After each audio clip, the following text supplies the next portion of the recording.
Seja muito bem-vindo ao canal Refúgio Teológico e ao curso Escatologia Bíblica Pentecostal. Hoje nós vamos dar continuidade ao nosso módulo 4, aula número 4. Vamos estudar e trabalhar aqui alguns conceitos e temas importantes, cujo a temática que vai permear todo esse capítulo 3, um capítulo muito detalhado, muito profundo, no qual eu irei dividir em dois vídeos, tá? Então, esse vídeo que você está assistindo é a primeira parte de dois vídeos relacionados a respeito do capítulo 3, que o tema é em que os cristãos concordam quando se tratam a respeito do fim do mundo, tá? Tenho aqui o livro em mãos e é, vamos abordar um tema bem complicado, porque de respeito a discordâncias a respeito do entendimento do que diz no assunto relacionado à escatologia. No caso, basicamente, essas discordâncias que se tem, segundo o autor do livro que nós estamos estudando, Guia Profético para o Fim dos Tempos, tá? Editado pela CPAD, essa discordância, elas podem ter uma certa concordância em assegurar crenças essenciais, pois essas discordâncias que se tem a respeito da escatologia, o estudo das últimas coisas, são crenças não essenciais. Por exemplo, crenças essenciais Jesus irá retornar à Terra de maneira visível, física, né? Todo mundo vai ver. Já uma crença não essencial é o seguinte: ele não vai vir em duas fases, né? Em dois momentos distintos, um para a igreja e um lá no período da tribulação, né? E outras questões relacionadas a isso. Então, o retorno dele vai ser no momento do arrebatamento ou depois que se instaurar a grande tribulação. Então, são crenças não essenciais, né, dentro dessa discordância que se tem. Bem, eu vou tomar muito cuidado ao trabalhar esse conceito com vocês para não incorrer e trazer a possibilidade de que essas crenças não essenciais acabem desenvolvendo as heresias, tá? A gente vai tomar um cuidado desses conceitos que aqui é apresentado, pois não é fácil ter um bom discernimento a respeito desse assunto. Então, obviamente, não quer dizer que o estudo da teologia, da sistematização, da epistemologia, da exegese, da hermenêutica, da própria escatologia, ele é um estudo fácil. Não.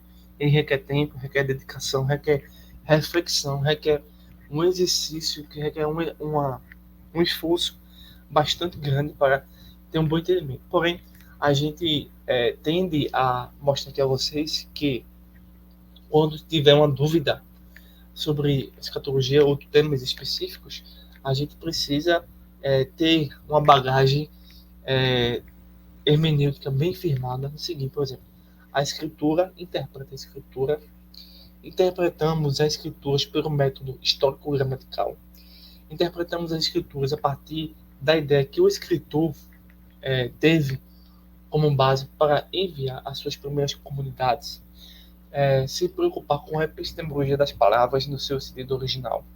A partir disso, entender que o que a Bíblia diz, nós dizemos, e o que a Bíblia não diz, também não dizemos, né?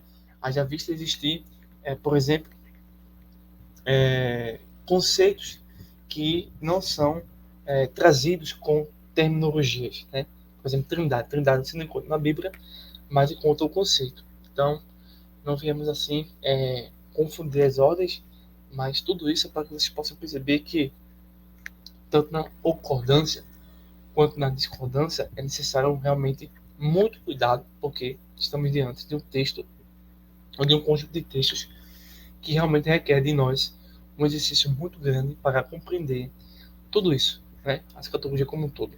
Então, três verdades essenciais nas quais os cristãos, né, sempre acreditam. E três temas chaves que unem os crentes. Bem, ao meu ver, obviamente o autor aqui tem sua perspectiva, mas Três crenças essenciais, acima de tudo, independente se é estudo de escatologia ou não. Primeiro é que se a Bíblia é a palavra de Deus, né? Se você tem um estudo cujo a base é não acreditar que a Bíblia é a palavra de Deus, então isso deve ser negado. A partir do momento que alguém diz que a Bíblia é a palavra de Deus, então esse estudo tem realmente um embasamento sério. Depois disso é acreditar. Obviamente existem outras crenças essenciais, mas aqui eu estou destacando as minhas, né? Após isso é necessário acreditar na Trindade em todo e nas profecias do Apocalipse, né? Entre outras coisas, né? Mas aqui o autor ele nos chama a atenção que ele vai trabalhar, acho que é uma questão sobre um debate que ocorreu há um certo tempo entre um filósofo e um rabino acerca de diversos temas. Vejamos o que o escritor aqui dessa obra, Guia Profético para o Fim dos Tempos, nos diz. Um cristão filósofo, lá na frente a gente vai saber quem é, tá bom? Estava discutindo com um rabino que não estava convencido de que Jesus era o Messias. Isso é interessante. Por quê? Uma pessoa só vai reconhecer. Existe um fato que algumas pessoas não levam em consideração, que uma pessoa só vai acreditar que Jesus é o Filho de Deus, que Jesus é o Messias, que Jesus é o ungido, que Jesus é o único caminho, verdade e vida, se esse indivíduo ele for regenerado, ele for salvo, né, ele ser chamado ao arrependimento. Aí sim, esse indivíduo, a partir, obviamente, de uma boa apologética, de uma boa teologia, de uma boa hermenêutica, né, de uma boa pregação, esse indivíduo é convencido não somente pelos meios linguísticos e da própria regra da comunicação, né, estabelecimentos lógicos, mas pela total ação do Espírito de Deus. Então, portanto, não vai adiantar, em hipótese nenhuma, eu pregar todo o Apocalipse, versículo por versículo, a um indivíduo cujo Espírito de Deus não está agindo. Por exemplo, eu sempre gosto desse exemplo dos católicos, né? Do catolicismo, porque é o melhor exemplo, no sentido negativo, de que por mais que o padre abra as escrituras, por mais que as pessoas dentro dessa seita abram a escritura, eles não conseguem se libertar, eles não conseguem entender, eles não conseguem estar convencidos de que Jesus Cristo é o Messias, porque o Espírito, né, de Deus não os regenera, não os capacita, não os salva, né? Por meio da linguagem, por meio das escrituras, como eu citei aqui a vocês. Então, isso não é uma coisa assim anormal. Pessoas que não acreditam que Jesus é o Filho de Deus. Ao contrário, isso é bastante normal porque a própria natureza humana ela tende a ser contra a natureza de Deus e, consequentemente, contra a própria pessoa de Deus. Então, não é uma notícia, historicamente falando assim, muito curiosa, mas algo que realmente acontece. Você prega Jesus no seu trabalho, mas as pessoas não querem, porque eles não são salvos, regenerados pelo Espírito de Deus. Então o filósofo e o rabino altercavam se os profetas antigos tinham realmente predito a vinda de Jesus. Se os manuscritos do Antigo Testamento eram confiáveis e, precisamente, como os anjos se rebelaram contra Deus. Então a discussão virou-se para Jerusalém e fim dos tempos, ou seja, nos tempos antigos, os debates que ocorriam eram debates que geralmente eles buscavam a verdade. Então havia dois debatedores, cada um com sua teoria, com sua hipótese. Por exemplo, um pré-milenista debatendo com a milenista. Então, se fosse nessa época, nesse tempo aqui que nós estamos citando, lá no primeiro século, segundo século, por exemplo, esses indivíduos, ao debaterem, eles realmente deveriam buscar e encontrar a verdade. Mas, nos debates do século XXI, ocorre o oposto. Geralmente são dois debatedores que têm duas hipóteses e que nenhum deles está nem aí se é verdade ou se é mentira. Eles não querem de forma nenhuma alcançar a verdade. São os sofistas modernos. Então, debater um assunto bíblico para se chegar a uma conclusão lógica, verdadeira e principalmente bíblica ou científica, isso era primordial naquela época, no período lá, até no ano segundo, até o quarto século depois de Cristo. Mas nos dias de hoje não adianta. Não adianta você mostrar a um indivíduo que 2 mais 2 é 4, que a Terra é redonda, que o espaço e o tempo é uma criação de Deus, que a grama é verde, que a esquerda é satânica, que o ateísmo não tem bases científicas, que Jesus Cristo é o único caminho. Não adianta, tá? Não adianta, porque esses debates não têm sentido hoje. Mas ainda que vocês tenham amadurecimento racional para debater questões do Antigo Testamento ou temáticas do Antigo Testamento, consequentemente vão a entender sobre o fim dos tempos, isso não nos garante que nosso conhecimento vai nos salvar. O que de fato vai nos salvar é a operação do Espírito de Deus. Consequentemente, essa operação não vai nos dar sabedoria, entendimento, conhecimento e nos capacitando. Mas um ateu pode fazer um curso de teologia, pode estudar aqui no nossa faculdade de teologia, mas ele não ser convencido, tá? Ele pode ter um conhecimento bíblico, mas ele não tem o Espírito de Deus. Então, não adianta. É necessário que esse conhecimento realmente transforme o indivíduo, né?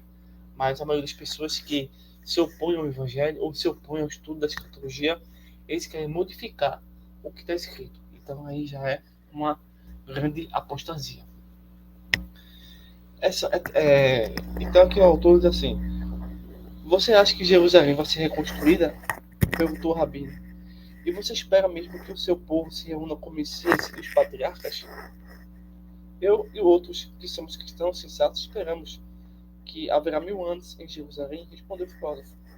Em seguida acrescentou: mas muitos a quem pertence a fé pura e piedosa, a quem são verdadeiramente cristãos, pensam diferente. Então, o autor aqui já abre uma possibilidade de haver discordância entre os cristãos.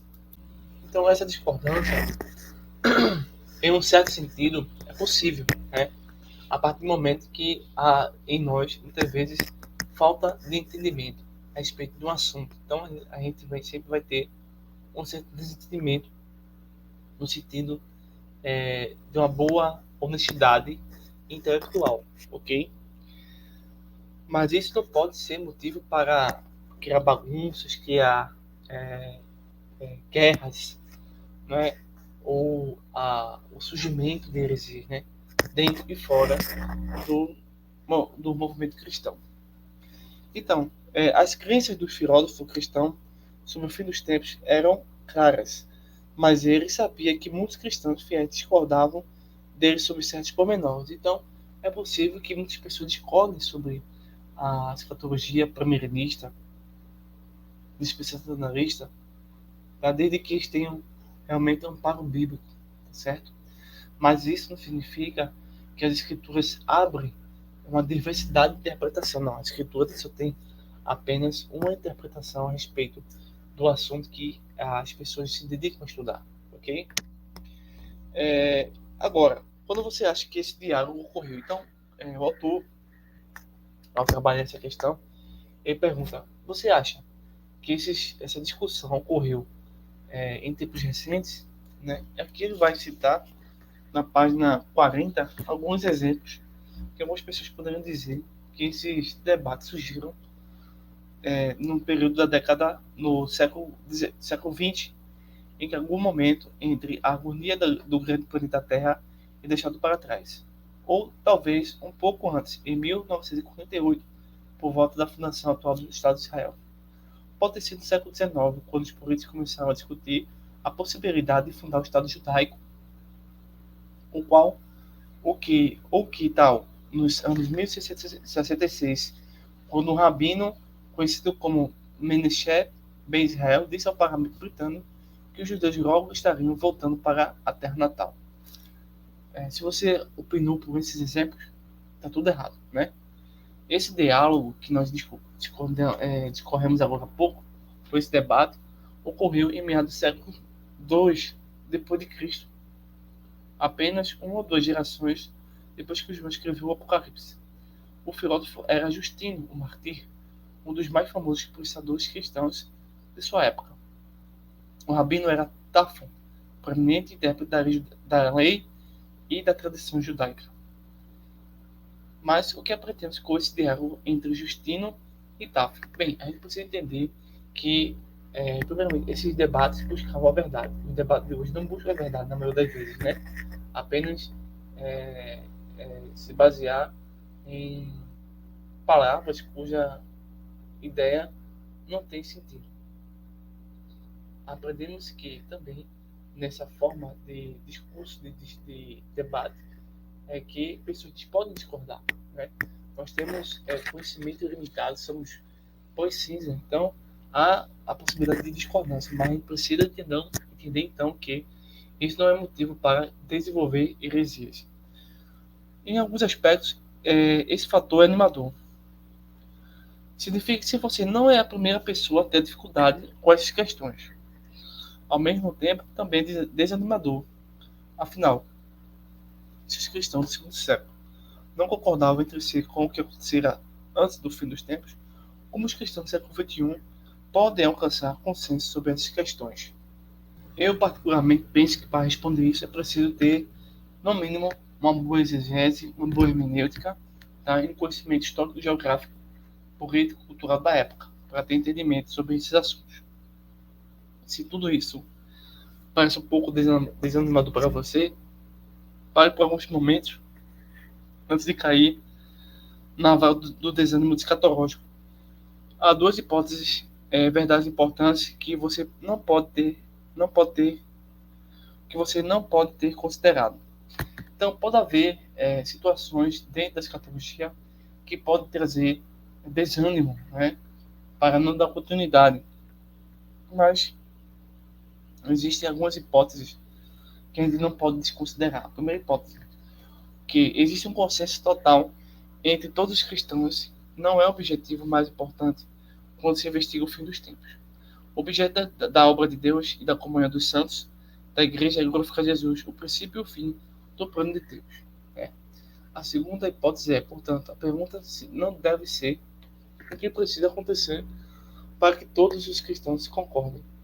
Em vez disso, o que devemos perguntar é como o nosso conhecimento sobre o fim dos tempos pode nos revelar mais do esplendor de Jesus e da maravilha do Evangelho. Então, são hipóteses que muitas das vezes estão em nossas mentes e assim a gente desenvolve algum tipo de resposta.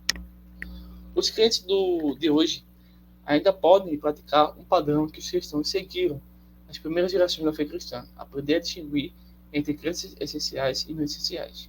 Sempre que uma verdade bíblica é clara e apreciada pelos cristãos ao longo dos séculos, a igreja deve amorosamente disciplinar quem nega ou dilui essas verdades. Contudo, por que dizer que a Bíblia não é explícita em um determinado detalhe? Nesse caso, os cristãos devem discordar educadamente. Um século antes do debate justino com o rabino, o apóstolo Paulo salientou a importância desse princípio para a igreja de Roma. A gente vai ver aqui um pequeno estudo a respeito de como a gente pode distinguir crenças essenciais da não essencial. Por exemplo, um exemplo básico é uma crença essencial. É ter uma vida de santidade, é ter uma vida de conhecimento, é ter uma vida de sabedoria, tá? Isso a gente precisa realmente colher, plantar, tudo isso. Isso são crenças essenciais, né? Os dons, os frutos do Espírito, por exemplo, são crenças essenciais, a manifestação da operosidade do Espírito de Deus. E as crenças não essenciais são o uso de vestes, por exemplo. Né? Tem muitas pessoas que fazem tudo, uma argumentação, né? Mas as vestes são crenças não essenciais, mas que é necessário ter pudor, sabedoria e prudência, né? Dependendo da área geográfica, do ambiente que você está. Então, Distinguir crenças essenciais das não essenciais não só é um dever nosso, mas também necessitamos do Espírito de Deus para compreender bem, muitas das vezes, situações que ocorrem e aparecem um dia depois de ter amadurecido essa ideia. Bem, o autor aqui vai trabalhar essa questão, né? Crenças essenciais e não essenciais. Então, ele se baseia no teólogo Alberto Murray, que surgiu com uma triagem teológica com 3 ordens de questões teleológicas. Isso é para conseguir distinguir entre crenças essenciais e não essenciais. Tá? A primeira questão é da primeira ordem. São doutrinas essenciais da fé cristã, como a Trindade, a plena divindade, a plena humanidade de Jesus, a justificação pela fé, a autoridade das Escrituras, a volta corpórea de Jesus. As doutrinas da primeira ordem representam verdades mais fundamentais da fé cristã. Negar essas doutrinas representa nada menos que uma eventual negação do cristianismo em si. Então, existem crenças que são as bases principais para sustentar o cristianismo, tá certo? Na segunda, questões de segunda ordem, então, temos o seguinte: são doutrinas em que os cristãos podem discordar, diferente da primeira, que não podemos discordar de jeito nenhum, mas que resultarão em divisões significativas entre as congregações. Devemos batizar crianças ou não é uma questão de segunda ordem. As mulheres devem ser ordenadas como líder da igreja também pertence à questão de segunda ordem. Particularmente aqui eu discordo dessa classificação quando ele coloca, não é nem tanta classificação em 3, né? Mas o que ele coloca nessa segunda classificação é dizer que o batismo de criança crenças não essenciais, ministério de pastoras é uma crença não essencial. Então tudo isso permite a ascensão de heresias, como o surgimento do batismo, né, na Igreja Católica, a respeito do batismo infantil, algo que a Bíblia condena e não ratifica, mas as pessoas continuam fazendo isso. Então isso não está dentro da categoria de vamos deixar como está, não. Batismo é mergulhar nas águas, por exemplo. Já eles criam aí um exemplo de mulheres que são pastoras, né? Fazem algum tipo de ministério de liderança, mas isso também não poderia estar nas questões de segunda ordem, mas sim de primeira, porque as escrituras não ordenam mulheres ao ministério, não pode existir pastoras. E temos a última e terceira classe, uma classe que não fosse muito importante, ou cujas situações que ocorram, elas são basicamente inofensivas, né? Então são questões não essenciais sobre as quais os cristãos devem aprender a discordar educadamente. Os cristãos afirmam que a volta corpórea histórica e vitória do Senhor Jesus pode diferir quanto ao o itinerário e sequência sem romper a comunhão com os irmãos. Os cristãos podem estar em desacordo com muitos assuntos relacionados à interpretação de textos difíceis ou à compreensão de temas de desacordo comum. No entanto, ao se manter unidos sobre questão de importância mais urgente, os crentes podem aceitar uns aos outros, sem comprometer o que crê quando questões de terceira ordem estão em pauta. Eu, particularmente, não aceito essa questão de terceira ordem, tá certo? Apenas um recurso que pode facilitar ou não o seu aprendizado, né? Mas eu prefiro a questão de primeira ordem e segunda, obviamente, percebendo que existe algum tipo de adaptação, né? Para entender bem cada um no seu aspecto. A página 42 a prescrição específica de Paulo ao lidar com esses pontos de discordância era para não discutir opiniões e que os irmãos tivessem opinião bem definida em sua própria mente. Sendo que Paulo não proíbe a formação de crenças biblicamente fundamentadas sobre questões não essenciais. Caso contrário, os cristãos romanos não poderiam ter opinião bem definida em sua própria mente. No entanto, Paulo diz que para manter essas crenças com humildade e mansidão, porque todos haverão de comparecer ante a vontade de Cristo. Então, as crenças não essenciais e essenciais sempre vão ser motivos de debates, ou no mínimo, ou no máximo, um momento de concordância. Então nós vamos ver aqui, deixa eu aqui passar para vocês, vou ver em PDF, caso vocês queiram estudar conosco, né, o curso, você pode receber esse livro em PDF e posteriormente o livro físico em sua casa, tá bom? Nós vamos estudar hoje 3 verdades essenciais sobre o fim dos tempos, nas quais os cristãos sempre acreditam. O autor diz assim: este padrão de aprendizagem para distinguir entre crenças essenciais e não essenciais persistiu muito além das páginas do Novo Testamento, conforme o cristianismo se espalhar por todo o Império Romano do século I e século II. Formas desviantes da fé desenvolveram-se em algumas áreas. As pessoas que detinham essas crenças dissidentes alegavam ser cristãs. Contudo, essa mesma pessoa negava verdades essenciais que os apóstolos tinham ensinado nas igrejas. Tá? O autor ainda diz: certos falsos mestres afirmavam, por exemplo, que o mundo material era completamente mau. Por conseguinte, rejeitavam a ressurreição física e a volta de Jesus. Outro desses falsos mestres diziam que o Deus que criou o mundo e o Deus revelado em Jesus eram duas pessoas da divindade.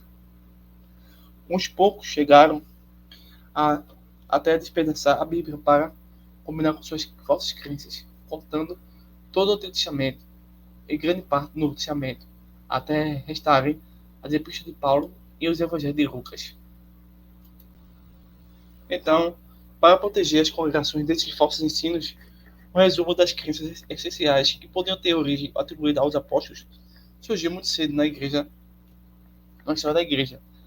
Esse resumo tornou-se conhecido como a regra de fé. Começando no século II, os novos crentes memorizavam as verdades encontradas na regra antes de serem batizados.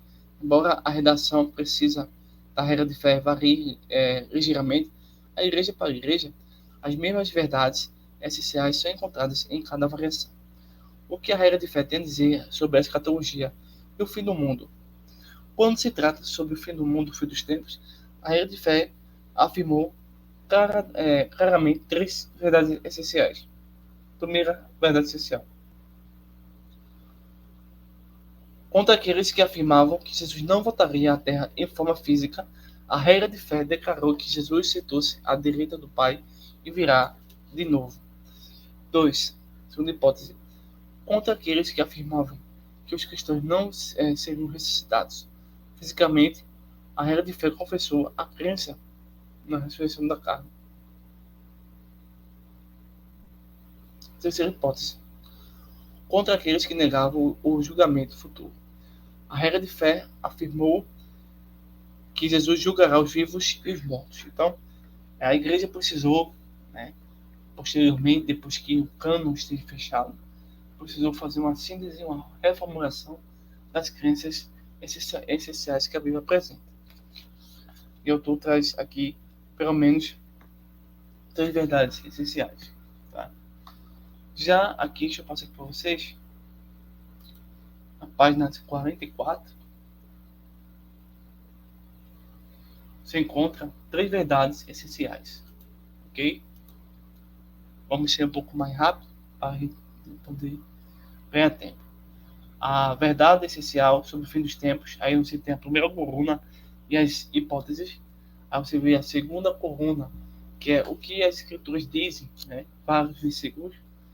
Terceira coluna, o que os cristãos primitivos disseram. Quarta coluna,